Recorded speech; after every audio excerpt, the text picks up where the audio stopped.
नमस्कार साथियों, मैं जी के प्रजापत। आप देख रहे हैं शिक्षा क्षेत्र ऑनलाइन प्लेटफॉर्म पर आपका हार्दिक अभिनंदन, बहुत बहुत स्वागत है साथियों अपने चल रहे थे त्योहार, यानी राजस्थान की कला संस्कृति में त्योहार टॉपिक चल रहा था, जिसका पार्ट 1 पहले डाल दिया गया, पार्ट 2 है ये साथियों। तो पार्ट 2 में समाप्त हो जाएगा इसमें ये। तो साथियों अपने पढ़ रहे हैं भाई, इसमें देखो सावन मास, यानी जो सावन मास है उसके त्योहार पढ़ेंगे अपन। अब देखो इसकी ट्रिक वही 5, 9, 15, 13 अपन पहले पढ़ते हैं। 5, 9, 15, 13 यानी 5 को ट्रिक है 5, 9, 15, 13। 5 को नाग पंचमी, 9 को निड्री नवमी, 15 को हरियाली अमावस्या, 30 को नारियल पूर्णिमा या रक्षाबंधन, यानी नारियल पूर्णिमा को रक्षाबंधन भी आती है, यानी सावन पूर्णिमा को रक्षाबंधन आती है साथियों, याद रखना है ना। तो 5, 9, 15 था, यानी 5 का मतलब नाग पंचमी, निड्री नवमी, हरियाली अमावस्या, नारियल पूर्णिमा या रक्षाबंधन। आप देखो सावन कृष्ण पक्ष पंचमी में आएगी, क्योंकि 15, 9 देखो 5, 9, 15 तो ये कृष्ण पक्ष में आएंगे। श्रावण कृष्ण पक्ष पंचमी में आएगी, ये सावन पक्ष नवमी में आएगा, ये सावन अमावस्या को आएगी। हरियाली अमावस्या कब आती है? सावन अमावस्या को आती है। और इस दिन क्या होता है, खीर और मालपुआ बनाए जाते हैं। तो याद अब सोच रहे हो कि सर खीर और मालपुआ को जरूरी नहीं ये बनाइए ऐसा, लेकिन ये प्रसिद्ध है, ये यही बनाते हैं अधिकांश लोगों के। और क्या नाम से ये पर्सन आया हुआ है साथियों, क्या है? आया हुआ है। सवाल है कि कौन से त्योहार को ये बनाया जाता है, तो हरियाली अमावस्या के प्रसिद्ध है ना। नारियल पूर्णिमा, रक्षाबंधन, सावन पूर्णिमा मनाते हैं। और सावन पूर्णिमा को सत्य पूर्णिमा भी कहते हैं, यानी सावन पूर्णिमा को कौन सी पूर्णिमा कहते हैं? सत्य पूर्णिमा भी कहते हैं। तो सावन पूर्णिमा को रक्षाबंधन आता है, तो याद रखना सावन पूर्णिमा किस नाम से भी जाना जाता है? सत्य पूर्णिमा के नाम से भी जाना जाता है। ये पर्सन आया हुआ साथियों ना। यानी इस अपनी कक्षाओं की सबसे बड़ी विशेषता यही है कि वो जो डाटा हो है वो तो है ही सही, लेकिन जितने आए हुए हैं सारे एग्जामों में वो सब इसमें अंदर समाहित है। अब देखो नाग पंचमी पर नाग की पूजा की जाती है, आप सबको पता है ही सही, पर ये जोधपुर में मेला लगता है। तो नाग पंचमी पर कहाँ पर मेला लगता है? जोधपुर में मेला लगता है साथियों। हरियाली अमावस्या को उदयपुर में सहेलियों की बाड़ी व फतेह सागर पर विशाल मेला बढ़ता है। अब प्रश्न आया हुआ है साथियों कि हरियाली अमावस्या को उदयपुर में सहेलियों की बाड़ी फतेह सागर पर विशाल मेला बढ़ता है। कब बढ़ता है? हरियाली अमावस्या को बढ़ता है। इसके बाद देखो फागुन मास। फागुन मास की अगर बात करें तो वही ट्रिक अपने वही 14, 2, 7, 15, 14, 2, 7, 15, 14, 2, 7, 15, यानी फागुन में जो भी ये त्योहार आ रहे सब किस में चले जाएंगे? 14। अच्छा, यह 14 को यानी कौन से? शिवरात्रि, फागुन कृष्ण चतुर्दशी को शिवरात्रि मनाई जाती है। फागुन कृष्ण चतुर्दशी कौन सा त्योहार मनाया जाता है? शिवरात्रि मनाए जाते हैं। फलेड़ा दूज मनाए जाते हैं कब? फागुन कृष्ण शुक्ल द्वितीय में, क्योंकि 14 के बाद में 2 आए, तो इसका मतलब ये द्वितीय पक्ष में सेकंड वाले राउंड में आ रहे हैं ना। तो फलेड़ा दूज यानी फागुन शुक्ल द्वितीय में। 7 को आ रहा कौन सा? खेलन सातम यानी सप्तमी को। और 15 को आ रही होली पूर्णिमा, यानी पूर्णिमा यानी फागुन पूर्णिमा को कौन सा त्योहार आता है? होली आती है साथियों। कौन सी आती है? होली त्योहार आता है फागुन पूर्णिमा को। तो यही आपसे इससे याद रखना है कि फागुन मास में कितने त्योहार आ रहे हैं? 4 आ रहे हैं। 14, 2, 7, 15, 14, 2, 7, 15, 14, 2, 7, 15, ऐसे आप याद रख सकते हो साथियों। जिससे क्या होगा कि अगर ये नंबर याद है तो आपको ये याद रखने की जरूरत नहीं पड़ेगी भाई कृष्ण पक्ष में आएगा शुक्ल पक्ष में आएगा, क्योंकि ये जरूरी है याद रखने की। कहीं पर सीधा पूछा जाता है 14, 2, 7, 15, तो 1 से 15 तक के जो है कृष्ण पक्ष में, और 15 से 30 के जो बाद में के हैं वो शुक्ल पक्ष में आपको आते हैं। आपको पता है सही, पहले वाली क्लास में ये चीजें बता दिया था मैंने। इसके बाद देखो कार्तिक मास है, हर वैसे कार्तिक मास आने वाला है, तो आपको पता है कौन कौन से त्योहार आने वाले हैं, आपको मैं बता दूं। अब देखो इस नेक्स्ट मंथ में कौन कौन से त्योहार है कार्तिक मास में। देखो 4, 8, 13, 14, 15, 4, 8, 13, 14, 15, 1, 2, 6, 8, 9, 1, 2, 6, 8, 9, 1, 2, 6, 8, 9, 1, 2, 6, 8, 9। अब देखो कार्तिक मास में कितने त्योहार हो गए? 1, 2, 3, 4, 5, 6, 7, 8, 9, 10। अब 10 त्योहार तो कार्तिक मास में आते हैं साथियों। कितने त्योहार आ रहे हैं? 10 त्योहार आ रहे हैं। तो अब आपको इनको याद कैसे करना? वही वो ट्रिक 4, 8, 13, 14, 15 कहने का मतलब ये जो यहां तक के हैं ये तो सब कृष्ण पक्ष में चले गए, 15 तक के तो कृष्ण पक्ष में चले गए, और 15 के बाद में जो त्योहार आए वो शुक्ल पक्ष में चले जाएंगे। लेकिन महीना कौन सा ही रहेगा? कार्तिक मास रहेगा। तो देखो 4 को करवा चौथ आएगी, कृष्ण चतुर्थी को आएगी, 8 को अष्टमी आएगी, 13 को धनतेरस आएगी, 14 को रूप चतुर्दशी आएगी, और 15 को दिवाली यानी अमावस्या को आएगी। फिर 1 को गोवर्धन पूजा या अन्नकूट पूजा आएगा, 2 को भैया दूज आएगी, 6 को डाला या डोल छठ आएगी, और 8 को गोपाष्टमी आएगी, और 9 को आंवला नवमी आएगी साथियों को। 9 को क्या आएगी? आंवला नवमी आएगी। यानी करवा चौथ का कार्तिक कृष्ण चतुर्थी, अष्टमी कार्तिक कृष्ण अष्टमी को, और धनतेरस कार्तिक कृष्ण धनतेरस को रूप चौदस, कार्तिक कृष्ण चतुर्दशी को आएगी। फिर दीपावली अमावस्या को आएगी। फिर गोवर्धन अन्नकूट पूजा कार्तिक शुक्ल द्वितीया को। भैया दूज कब आएगी? कार्तिक शुक्ल द्वितीया को आएगी। डाला या डोल छठ कब आएगी? कार्तिक शुक्ल षष्ठी को आएगी। गोपाष्टमी कब आएगी? कार्तिक शुक्ल अष्टमी को। आंवला नवमी कब आएगी? कार्तिक शुक्ल नवमी को आएगी। इस तरह से आप कार्तिक महीने के त्योहारों को याद कर सकते हो। साथियों वैसे तो आपको सबको पता अब ये त्योहार है तो आपको याद करना है कि कब आना क्या नहीं, लेकिन आप इन नंबर डिजिट्स की सहायता से आप आराम से याद हो सकते हैं कि हाँ कि कौन कौन सा। एक हेल्प मिल जाती है कि 4 8 13 14 15, 4 8 13 14 15, 1 2 4 9। अगर 2 4 बार आप रिपीट करोगे तो आपको याद हो जाएंगे कि हाँ कार्तिक महीने में कौन कौन से त्योहार आते हैं। अपने को वो याद रह जाते हैं कि आके त्योहार कौन सा था, लेकिन ये याद नहीं रहेगा कि कृष्ण पक्ष में आता है शुक्ल पक्ष में आता है।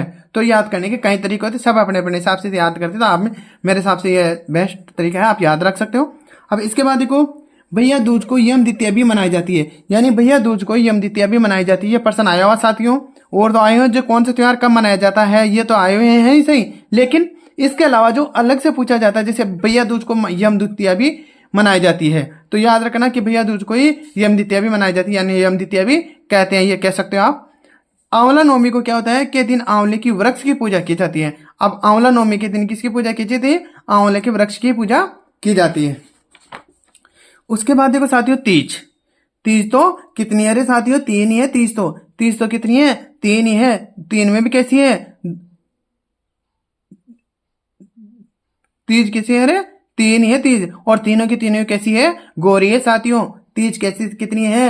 अरे भाई तीज तो 3 है, तीनों की तीनों कैसी है? गोरी है। तो याद रखना कि तीज कैसी है?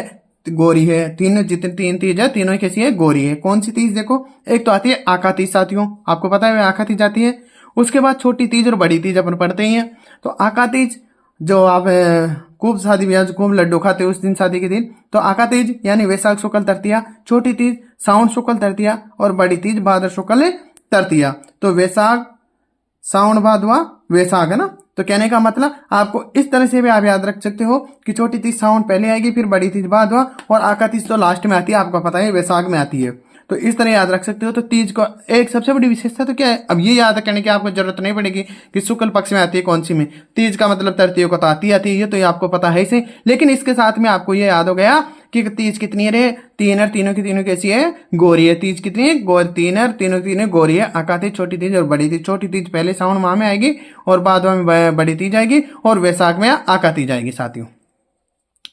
मेवाड़ में दीपावली के 15 दिन पहले लड़के लड़कियों घर घर जाकर गीत गाते हैं। ये तीज से संबंधित थी साथियों। मेवाड़ में दीपावली के 15 दिन पहले लड़के लड़कियां घर घर जाकर गीत गाते हैं, और उसे क्या कहते हैं? गड़ीलियो कहते हैं साथियों। क्या कहते हैं? गड़ीलियो कहते हैं साथियों। यानी दीपावली के 15 दिन बाद जाते हैं तो ये तीज हो जाती है। तो इसको याद रखना कि मेवाड़ में दीपावली के 15 दिन पहले लड़के लड़कियां घर घर जाकर गीत गाते हैं, तो उसे क्या कहते हैं? गड़ीलियो कहते हैं। ये पर्सन आया हुआ साथियों, यानी ये पर्सन आया हुआ है। इसके बाद पढ़ेंगे साथियों भाद्र माह के त्योहार। कौन से पढ़ेंगे? भाद्र मास के त्योहार। अब भाद्र माह में देखो वही ट्रिक 4 6 8 9 12 3 4 5 10, 4 6 8 9 12, 4 6 8 9 12, 3 4 5 10 14, 3 4 5 10 14, 3 4 5 10 14, यानी 4 6 8 9 12, 3 4 5 10 14। अब देखो 4 को कौन सी संकट चौथ आएगी, 6 को उपचट या हलचट आएगी, 8 को कृष्ण जन्माष्टमी आएगी, 9 को गोगा नवमी आएगी, 12 को बचवारस आएगी। अब वो यहाँ तक तो कौन से पक्ष में आएंगे? ये कृष्ण पक्ष में आएंगे। अब ये तो 4 से संकट चौथ आपको पता है ही। उपचट 6 को आएगी, कृष्ण जन्माष्टमी 8 को आएगी, गोगा नवमी को ये 9वीं को आएगी, बचवारस 12 को आएगी, हड़ताली यहाँ तक अब कौन सी आ गई है? भाद्र मास में आ रहे हैं, लेकिन किस पक्ष में आएंगे? कृष्ण पक्ष में आ रहे हैं साथियों। इसके बाद देखो हरतालिका तीज, गणेश चतुर्थी, ऋषि पंचमी, तेजा दशमी और अनंत चतुर्दशी, यानी तेजा दशमी और 14 को अनंत चतुर्दशी आएगी। तो ये कौन से पक्ष में आएंगे? ये शुक्ल पक्ष में आएंगे साथियों। गणेश चतुर्थी कौन से पक्ष में आएगी? शुक्ल पक्ष में। ऋषि पंचमी कौन सी में आएगी? शुक्ल पक्ष में। तेजा दशमी शुक्ल पक्ष में, और अनंत चतुर्दशी शुक्ल पक्ष में आएगी साथियों। इसके साथ ही ये याद रखना साथियों, जो उपचट और हलचट जो वो मनाया जाता है उस दिन बलराम जी का क्या है? जन्मोत्सव होता है साथियों। क्या होता है? बलराम जी का जन्मोत्सव से संबंधित है। तो ये याद रखना है कि पर्सन आया हुआ है ना। उसके बाद देखो जो कृष्ण जन्माष्टमी है, तो सबसे बड़े कृष्ण जन्माष्टमी का त्योहार नाथद्वारा में मनाया जाता है। सबसे बड़ा जो कृष्ण जन्माष्टमी का त्योहार कहाँ पे मनाया जाता है? राजस्थान में नाथद्वारा में मनाया जाता है साथियों। तो याद रखना ये भी पर्सन आया हुआ है। यानी जो अलग से आप त्योहार से संबंधित है लेकिन कुछ अलग बात होती है, तो वो चीजें मैंने यहाँ पे ऐड कर ली। यानी जो भी आए हुए सारे सवाल यहाँ आपको देखने को मिल जाएंगे साथियों। तो इस तरह ये भाद्र मास के इन त्योहारों को आप याद रख सकते हो। इसके बाद देखो माघ मास के त्योहार तिल चौथ, मौन अमावस्या और बसंत पंचमी। तिल चौथ, मौन अमावस्या और बसंत पंचमी। तिल चौथ माघ कृष्ण चतुर्थी को, मौन अमावस्या माघ अमावस्या को और बसंत पंचमी यानी शुक्ल पंचमी को मनाई जाती है साथियों। तो याद रखना बसंत पंचमी कब आती है? बसंत तो कैसी है? शुक्ल। अरे बसंत कैसी है? शुक्ल में होती है। तो मौन अमावस्या माघ अमावस्या को, और तिल तो कैसे है? काले हो गए भाई। तिल तो अभी बारिश के ज्यादा हो गए तो तिल किसे हो गए? काले हो गए। तो याद रखना कि तिल चौथ कब आती है? कृष्ण चतुर्थी में आती है, सॉरी कृष्ण पक्ष में आती है। कब आती है? कृष्ण पक्ष में आती है। नवरात्रा, अभी नवरात्रा तो आपको पता है जी, चल ही रहे हैं अभी। साल में 2 बार आते हैं, चैत्र शुक्ल प्रतिपदा से नवमी तक और आश्विन शुक्ल प्रतिपदा से नवमी तक। यानी चैत्र शुक्ल प्रतिपदा से नवमी तक और आश्विन शुक्ल प्रतिपदा से नवमी तक। अब यह भी याद रखने की रह गई कि नवरात्रा हमेशा किस पक्ष में स्टार्ट होते हैं? शुक्ल पक्ष में स्टार्ट होते हैं। कौन से के में? चैत्र और आश्विन मास में स्टार्ट होते हैं। तो याद रखना नवरात्रा भी कैसे होते हैं? शुक्ल पक्ष में होते हैं साथियों। ये थे साथियों अपने जितने भी त्योहार है, राजस्थान में जितने त्योहार मनाए जाते हैं वो सारे त्योहार इसके अंदर समाहित हैं। अब इसके बाद पढ़ेंगे त्योहारों के अन्य महत्वपूर्ण तथ्य, यानी त्योहारों से जो कुछ बातें हैं रह गई है या इनसे संबंधित है वो सारी बातें अपन इसमें पढ़ेंगे बात साथियों। तो त्योहार देखो, गोटा घेर होली मनाई जाती है बीन माल जालोर में। कुछ होलियां पढ़ा दिया था लेकिन कुछ होली रह गई थी, तो इसलिए मैं कहीं पर भी कैसे भी लिखा हूं लेकिन आपको मतलब कुछ तथ्य रहना नहीं दूंगा साथियों। तो गोटा घेर होली कहाँ मनाई जाती है? बीन माल जालोर में। फूलों की होली कहाँ मनाई जाती है? गोविंद देव जी जयपुर में। कपड़ा फाड़ होली कहाँ मनाई जाती है? पुष्कर अजमेर में। आदिवासियों की बगोरिया होली कहाँ मनाई जाती है? मेवाड़ में। अब नान का मनाया जाता है? होली पे आता साथियों तो सांगोद कोटा से संबंधित है। नान का किससे संबंधित है? सांगोद कोटा से संबंधित है। गोबर के कंडों की होली कहाँ मनाई जाती है? गलियाकोट डूंगरपुर में। बाटा घेर कहाँ मनाया होता है? आहोर जालोर में। बाटा घेर कहाँ मनाया जाता है? आहोर जालोर में मनाया जाता है साथियों। रोने बिलकने की होली कहाँ मनाई जाती है? जोधपुर में। रोने बिलकने की होली कहाँ मनाई जाती है? जोधपुर में। उंडा कुंडा घेर जो कहाँ मनाया जाता है? चूरू में। उंडा कुंडा घेर कहाँ मनाया जाता है? चूरू में। तलवारों का घेर कहाँ मनाया जाता है? मेनार उदयपुर में। देखो उंडा कुंडा का घेर तो कहाँ मनाया जाता है?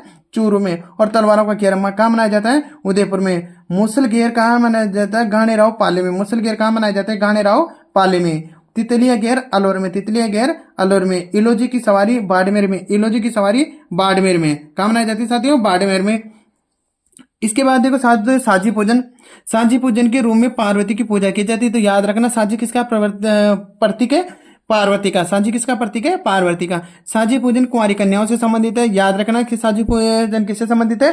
कुंवारी कन्याओं से संबंधित है। और साझी किसका प्रतीक है? पार्वती से। मालवा व निमाड़ आंचल का प्रमुख पर्व। मालवा निमाड़ आंचल का प्रमुख पर्व भाद्रपद की पूर्णिमा से आश्विन मास की अमावस्या तक ये सांझी पूजन किया जाता है। यानी भाद्रपद की पूर्णिमा से आश्विन मास की अमावस्या तक यानी 16 दिन चलता है। पूरे श्राद्ध पक्ष के 16 दिन तक चलता है साथियों। कितने दिन? 16 दिन तक। दशहरा से पहले श्राद्ध पक्ष में सांझी बनाई जाती है। दशहरा के पहले श्राद्ध पक्ष में सांझी बनाई जाती है। जो अभी श्राद्ध निकले उसमें बनाए जाते हैं। दशहरा के पहले श्राद्ध पक्ष में सांझी बनाई जाती है साथियों। तो यह थे साथियों त्योहार। इसके बाद एक त्योहार है साथियों पर्युषण पर्व, जैन से संबंधित है, जो भाद्र मास में मनाया जाता है, 8 दिन तक चलता है। और सुगंधी दशमी भी जैन से संबंधित है। यानी पर्युषण पर्व भी जैन से संबंधित है और सुगंधी दशमी भी जैन से संबंधित है। अब तक जैन से साथी से जो प्रश्न आया है ये सिर्फ ये 2 प्रश्न पूछा गया है कि पर्युषण पर्व किससे संबंधित है? जैन से। कब मनाया जाता है? भाद्र मास में। कितने दिन? 8 दिन तक। और सुगंध दशमी भी किससे संबंधित है? जैन से, जैन समाज से संबंधित है साथियों। तो साथियों ये थे अपने राजस्थान के जो त्योहार, प्रमुख त्योहार से संबंधित है। इससे पहले पार्ट 1 डाल दिया, ये पार्ट 2 है। तो ये मान के चलिए साथियों कि त्योहारों में करीब अब मान लो 30-40 मिनट का समय लिया है, लेकिन इस 30-40 मिनट में आपका त्योहार टॉपिक समाप्त है और इसके बाहर कोई प्रश्न नहीं जाएगा। आप इस त्योहार को पढ़िए, आपको यकीन नहीं है तो, और इसको पढ़ने के बाद आप किसी भी एग्जामिनर का या किसी भी गाइड में से कोई सा भी न्यू टाइप को सोल्व करना, आपको उसका आंसर इन जो 2 क्लासें हैं तो उनमें आराम से इसमें मिल जाएगा।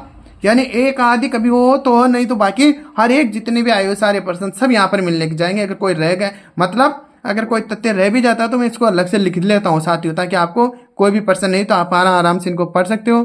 ठीक है तो साथियों मिलते हैं एक नेक्स्ट वीडियो में। आज के इतना ही काफी। जय हिंद, जय भारत।